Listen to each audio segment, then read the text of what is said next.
I'm going to tell you why YouTube suddenly stops working on your smart television. If you open YouTube and it's stuck loading, frozen, or the videos won't play, don't panic. This happens way more often than you think. First thing you want to do is the classic quick refresh.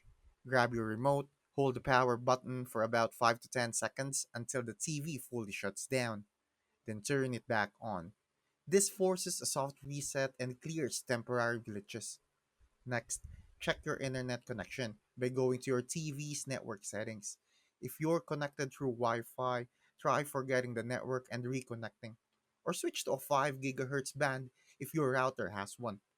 If YouTube still won't load, open the TV's app settings and look for Clear Cache or Clear Data under the YouTube app. This wipes out corrupted files that usually break the app. After that, make sure your smart television software is updated.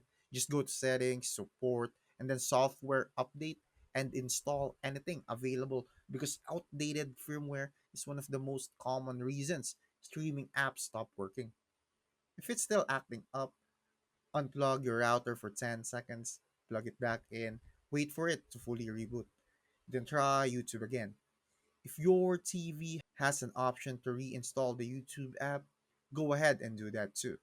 Sometimes the app just needs a clean reinstall. Try these in order, and your smart television should be playing YouTube again without the headache. Thanks for watching. Make sure to subscribe for more useful content.